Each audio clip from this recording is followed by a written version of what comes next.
Hello बच्चों आज 26 मई है।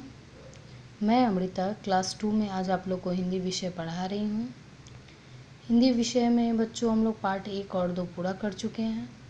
अब हम पार्ट 1 और 2 से संबंधित अलग अलग तरह के प्रश्न उत्तर को दोहरा रहे हैं, यानी कि रिवीजन कर रहे हैं। तो चलिए बच्चों, आज मैं आप लोगों को सही विकल्प चुन कर लिखो।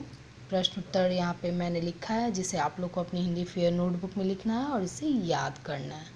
तो चलिए मैं इसे बताती हूँ।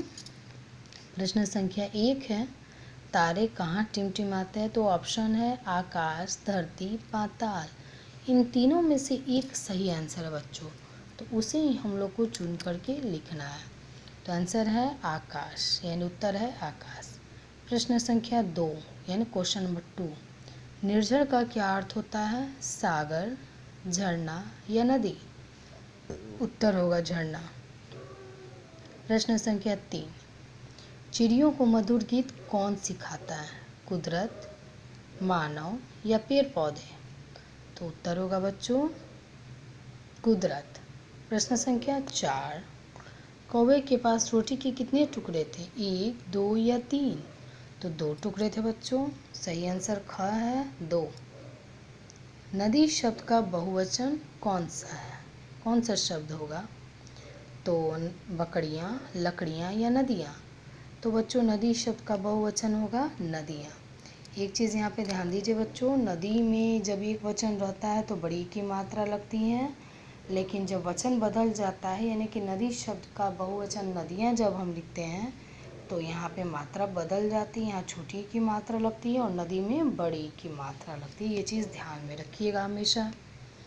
प्रश्न संख्या 6, हंसना का विलोम शब्द क्या होगा? रोना, चलना या चिल्लाना? तो उत्तर होगा बच्चों रोना। चलिए बच्चों हम लोग देखते हैं और भी कुछ प्रश्न उत्तर हैं यहाँ पे। प्रश्न संख्या 7 है, जल कौन बरसाता है? सूरज, चंदा या मेघ? तो उत्तर होगा बच्चों मेघ। प्रश्न संख्या 8, चंदा की चांदनी कैसी होती है? श्वेत, श्याम या लाल? श्वेत का मतलब होता है बच्चों सफ़ेद, श्याम का अर्थ होता है काला। तो चंदा की चांदनी किस रंग की होती है, कैसी होती है? श्वेत होती है, सफ़ेद होती है।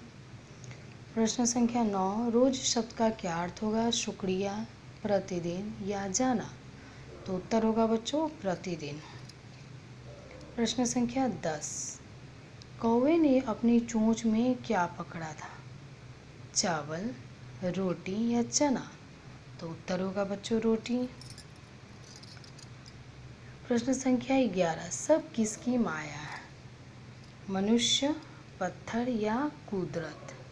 तो उत्तर होगा कुदरत। बच्चों सब किसकी माया है कहने का यह मतलब है कि पानी बरसता है, जल बरसता है, फसलें उगती हैं, फूल खिलते हैं, पेड़ पौधे निकलते हैं, हम इंसान खुश रहते हैं, हमें खाने के लिए चीज़ें मिलती हैं, हम जीवित हैं। ये पेड़, पहाड़, नदियाँ, हवाएं, ये सभी किसकी माया है?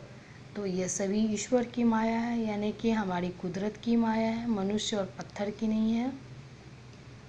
अब अंतिम प्रश्न है बच्चों, प्रश्न संख्या 12, चिकनी चुपड़ी बातें किसने की?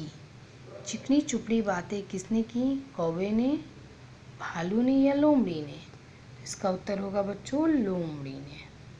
तो इस तरह से इन सभी प्रश्न उत्तर आप लोग को अच्छे से अपनी हिंदी फेयर नोटबुक में लिख लीजिएगा और याद कर लीजिएगा। यही आप लोग का होमवर्क रहेगा। ठीक है बच्चों, और अगर इस वीडियो से लिखने में आपको प्रॉब्लम हो तो आप लोग PDF की मदद भी ले सकते हैं। PDF के ज़रिए सही प्रश्न उत्तर आप लोग लिख सकते हैं। ओके।